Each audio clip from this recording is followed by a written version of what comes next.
11월 8일 새생명의 아침입니다. 기도하시며 시작하겠습니다.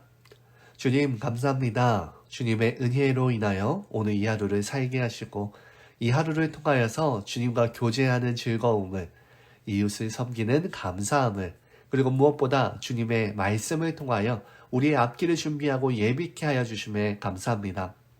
주님을 사랑하는 자들은 하나님의 말씀을 더욱더 사모하며 지킨다고 하셨으니 오늘 이 말씀이 우리의 등불이 되게 하시고 인생의 화살표로서 주님이 가신 그 길을 따라 주님과 함께 동행하는 이 하루 되게 하여 주시옵소서.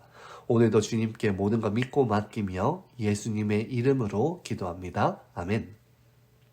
오늘 주시는 하나님의 말씀은 사무엘상 4장 12절부터 22절까지의 말씀입니다. 사무엘상 4장 12절부터 22절까지의 말씀입니다. 당일에 어떤 베냐민 사람이 진영에서 달려나와 자기의 옷을 찢고 자기의 머리에 티끌을 덮어쓰고 실로에 이르니라.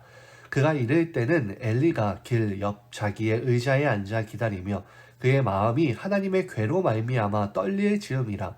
그 사람이 성읍에 들어오며 알림에 온 성읍이 부르짖느니라. 엘리가 그 부르짖는 소리를 듣고 이르되 이 떠드는 소리는 어찌 됨이냐. 그 사람이 빨리 가서 엘리에게 말하니 그때에 엘리의 나이가 98세라. 그의 눈이 어두워서 보지 못하더라. 그 사람이 엘리에게 말하되 나는 진중에서 나온 자라. 내가 오늘 진중에서 도망하여 왔나이다. 엘리가 이르되 내 아들아 일이 어떻게 되었느냐. 소식을 전하는 자가 대답하여 이르되 이스라엘이 블레셋 사람들 앞에서 도망하였고 백성 중에는 큰 사륙이 있었고 당신의 두 아들 홈리와 비느하스도 죽임을 당하였고 하나님의 괴는 빼앗겼나이다. 하나님의 괴를 말할 때에 엘리가 자기 의자에서 뒤로 넘어져 문 곁에서 목이 부러져 죽었으니 나이가 많고 비대한 까닭이라.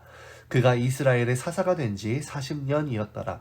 그의 며느리인 비느하스의 아내가 임신하여 해산할 때가 가까웠더니 하나님의 괴를 빼앗긴 것과 그의 시아버지와 남편이 죽은 소식을 듣고 갑자기 아파서 몸을 구부려 해산하고 죽어갈 때에 곁에 있던 여인들이 그에게 이르되 두려워하지 말라. 내가 아들을 낳았다 하되 그가 대답하지도 아니하며 관념하지도 아니하고 이르기를 영광이 이스라엘에서 떠났다 하고 아이 이름을 이가봇이라 하였으니 하나님의 괴가 빼앗겼고 그의 시아버지와 남편이 죽었기 때문이며 또 이르기를 하나님의 괴를 빼앗겼으므로 영광이 이스라엘에서 떠났다 하였더라. 아멘.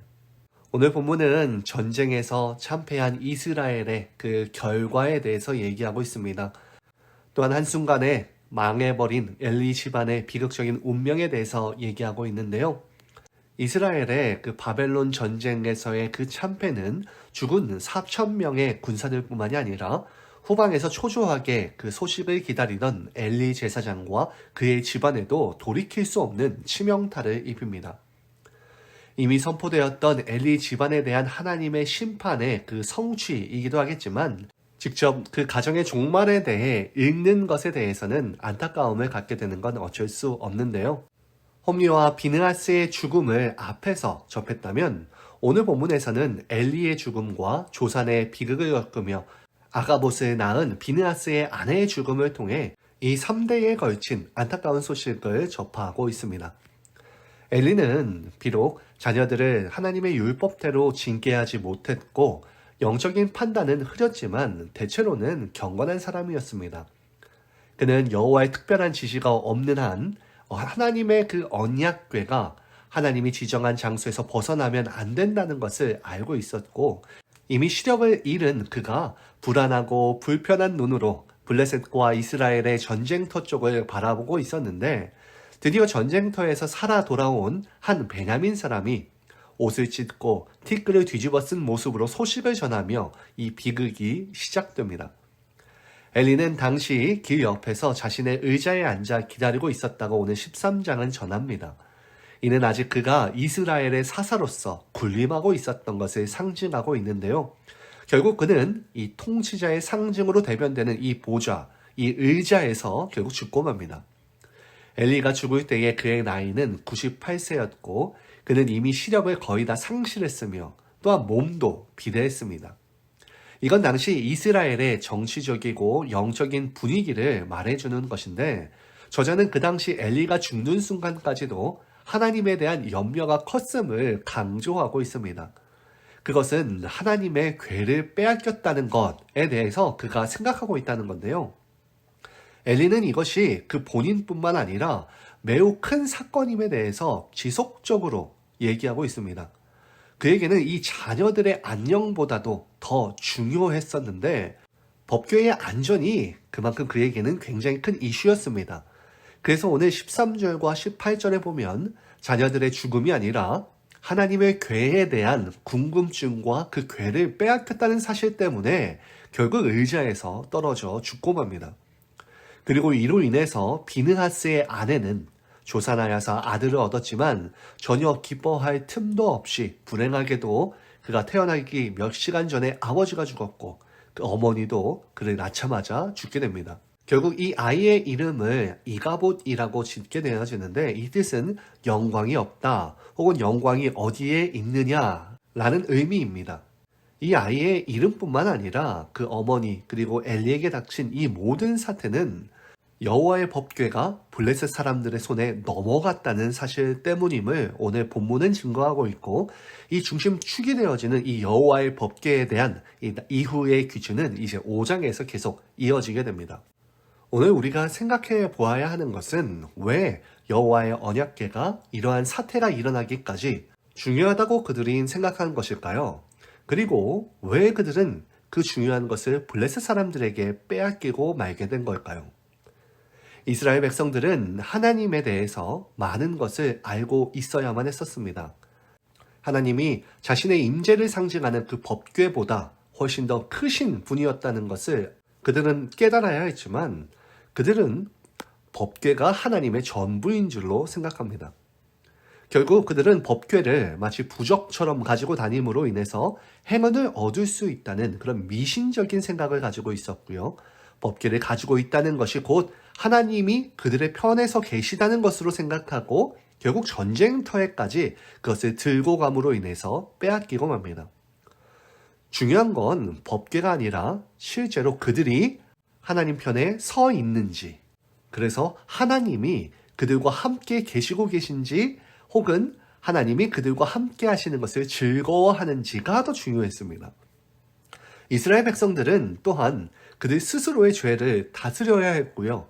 자신의 뜻대로 살아가는 것이 아니라 법궤 안에 있었던 그분의 말씀과 그 은혜의 상징들을 기억하며 하나님께 더욱더 가까이 나아가야 했었지만 정작 하나님이 아니라 그 궤라고 하는 단순히 나무로 만들어지고 금으로 덧입혀진 일개의 그 상자에 불과했던 것에 마음을 빼앗기고 말았고요.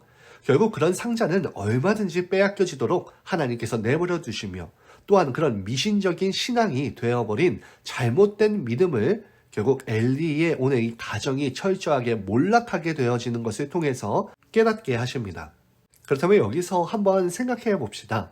만일 여호와의 임재를 상징했던 법궤를 빼앗겨버린 이스라엘은 여전히 하나님의 백성일까요? 하나님의 백성이라면 하나님의 임재를 상징하던 법궤가 이들을 떠났다는 것은 무엇을 의미할까요? 하나님이 이스라엘을 버리고 블레셋을 선택한 것일까요? 그렇지는 않겠죠. 하나님께서는 그런 죄로 가득했던 이스라엘을 새로운 계획을 하시며 다음 세대를 하나님께서는 준비하셨고 그들을 통해서 장차 다시 여호와의 궤를 찾아오심을 준비케 하시며 반드시 하나님의 그 언약을 성취하실 것입니다. 오늘 이 하루 우리들이 생각해 보아야 되는 것은 우리의 신앙 가운데에서 혹시 미신적인 신앙의 그 부분은 없는지 그리고 그 결과가 어떠한지에 대해서 오늘 본문을 통해서 깨닫고 무엇보다 죄를 싫어하시는 하나님이심을 깨닫고 미신적인 신앙을 넘어 그분의 말씀을 더욱 배우고 깨달음을 통해 하나님과 더욱더 가까워지는 오늘 이 하루가 되기를 진심으로 축원합니다. 이 시간 공동의 기도 제목을 가지고 기도하며 나가겠습니다. 첫째로 오늘 이 하루 미신적인 우리 신앙을 버리고 하나님만을 더욱 알기를 소망하며 말씀을 듬뿍 삼아 주님의 뜻대로 살아가는 바른 믿음을 갖게 해달라고 기도합시다. 둘째로 금요일에는 주말의 예배를 위해서 기도합니다. 토요 새벽 예배를 비롯해 주일의 모든 부서와 공예배를 전심전력하여서 준비케 하시고 모든 순서를 맡은 자들과 말씀을 선포하는 주님의 종에게 능력을 주셔서 은혜와 사랑이 넘치는 예배 되게 해달라고 기도해 주시고요. 개인 기도하신 이후에 오늘 이 하루 건강하고 씩씩하게 살아가는 저희 모두 되기를 소망합니다.